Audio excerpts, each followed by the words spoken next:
you finally here. You know, you had Mandy and I worried for a while. It took you a little long, but you know, you eventually made it here. To start off, Matt and I met back in college. I think we were both sophomores, and we ended up having the same class together. He was also friends with some of the guys that lived in my apartment above me, so eventually we started hanging out. We had a pretty good time at Purdue. I graduated eventually and lived in Muncie while I worked at Ball State, and I think Matt stayed at Purdue for a little while. Like I said, we had a pretty good time at Purdue.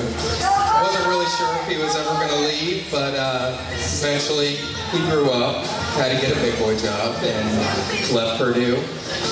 Around that time, Mandy and I got married, and I had Matt as my best man as well. He was a little bit nervous, like I am, to give the speech for mine, so when we were signing our marriage certificate at the altar, Matt actually had snuck off to get a beer at the reception, and while we had the sign, had the beer cup in his pocket. So luckily the reception was at the same place. We got him back quick enough, and he was, none of the pictures show the beer cup, so he hit it pretty well. So, like I said, Matt moved to Indy. We had some pretty good times hanging out in Indy, going to concerts, Indian games. He painted my house. And we had a tradition every Monday night that Matt would come over and we'd watch Fear Factor and Monday Night Football every week, make him dinner. And no, I haven't watched the Fear Factor DVD yet, but I promise I will. Matt got me a Fear Factor DVD, so. I could go on and on about stories of Matt and I hanging out in Indy, you know, sleeping under the back of my truck. Not in it, under the truck. Doing No Refusal Fridays, sitting on the deck, you know, and maybe why Unwritten's playing behind me right now, but we're not going to go into that today. We're going to talk about what we're here to celebrate is Matt and Julie. I remember when he told me about Julie. Before we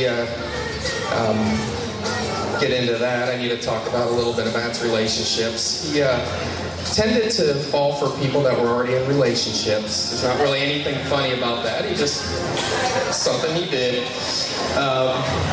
So he was telling me about this girl named Julie, and I think she was in a relationship at the time, and living about 3.5 hours away, so kind of seemed safe. So, but he kept talking to her, talking about her, and he wasn't seeming to let this one go. Sorry. So everything eventually worked out in Matt's favor. Julie became available. I believe the date was August 19th. Matt told me that date, I don't really remember it, but so Julie was great, and she was real. We understood what Matt saw in her, and know why he kept after her. One thing led to another, and to my surprise, Matt decided to leave Mandy and I.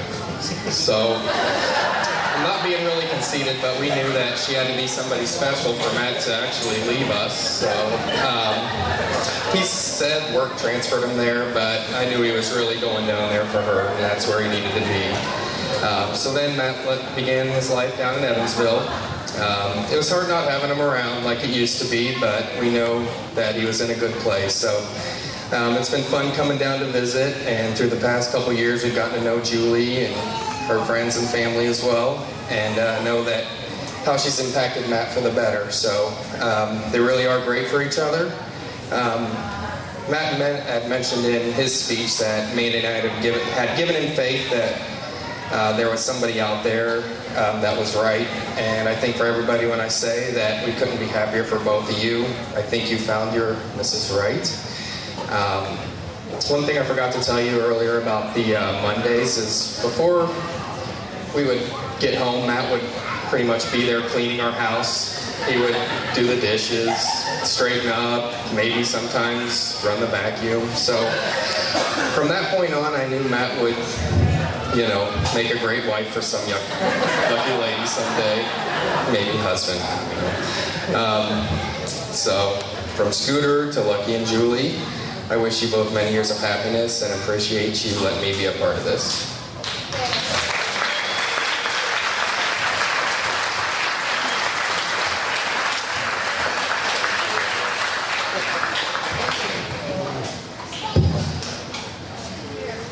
music was Joel's idea, by the way. I'm not crazy. Okay, for those of you that don't know me, I'm a teacher, so I took the time to put it on colored paper, laminate it, and number them. So I am good to go. First of all, thank you all for coming. For those of you that don't know me, I am Julie's twin sister, hence the resemblance. I was once told that if you think I was cute, wait till you meet my twin sister, because she was even better looking, and that could not be more true than tonight. You look very stunning. It seems like just yesterday, Julie, Sarah, and me were throwing dolls at each other's faces in the bedroom and sneaking Easter candy from the living room, and now I'm here giving a speech at her wedding. We were quite a handful as children, definitely mischievous as teens, but yet we're still inseparable as adults. I can't say that no major event has happened in my life in the last 28 years that Julie has not been by my side. We have shared tears of joy and tears of sorrow over the years, and she has been the one person that I can always rely on. And I can honestly say she was my rock growing up, and she still is. Having a twin sister, I believe, is a dream of many young girls, and the best part is that I was lucky enough to actually have that amazing dream and be blessed with such an amazing sister. We were born together, and we will definitely be friends forever. She's comforted me when I've been sobbing my eyes out over various losers. She's congratulated me when things have gone my way in school and at work. And she constantly reminds me every day how happy life can be when you find the love of your life. Now, I have been trying for weeks to come up with one single embarrassing story about meeting Matt for the first time. But unfortunately, the only embarrassment was me. And for those of you who don't know how that night turned out, I am sure you are wanting to know, and that might be a story for later. The truth is, Matt is perfect for my sister. He's easygoing, sarcastic like the rest of us, and has a great sense of humor. Julie and Matt, as Joel had already said, and that is colleagues at Hertz Rent-A-Car, and spent hours on the phone helping each other with problems at work. And she once told me that Matt grabbed her hand at an event to walk across the street, and the butterflies never went away. Then came the bigger changes in their lives as they became a couple, such as, should we invite Emily over for dinner? Should Emily go on vacation with us? Is Emily coming over tonight? Which could not be more true. I did go on vacation with just them 2 summers ago, or 3. Overall, Matt, I would like to thank you for being such a great man to my sister. You always know how to make her laugh, take care of her on her bad days, and most importantly, you know how important I am. You are a welcome addition to our family, and I am very happy to call you my brother. And as a reminder, the best way to remember your anniversary is to forget it just once. And I would like to end with a story that I found that's called The Shoebox. It says a man and a woman had been married for more than 60 years. They had shared everything. They had talked about everything. They had kept no secrets from each other except that the little old woman had a shoebox in the top of her closet that she cautioned her husband never to open or to ask her about. For all of these years, he had never thought about the box, but one day the little old woman got very sick and the doctor said that she would never recover. In trying to sort out their affairs, the little old man took down the shoebox and took it to his wife's bedside.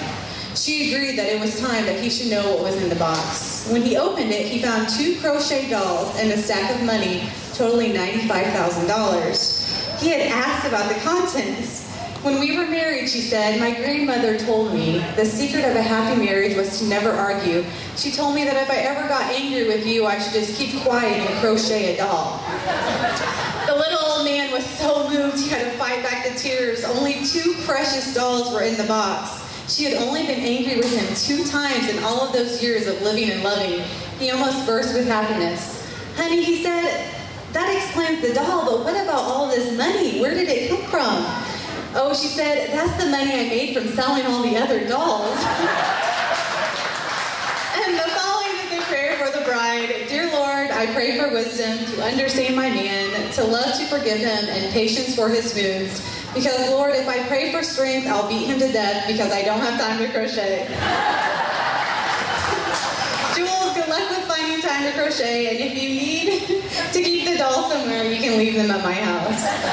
But in all seriousness, I want to congratulate Julie and Matt from the bottom of my heart. I've seen this coming for a very long time, and I couldn't be more pleased to see 2 people so perfect for each other.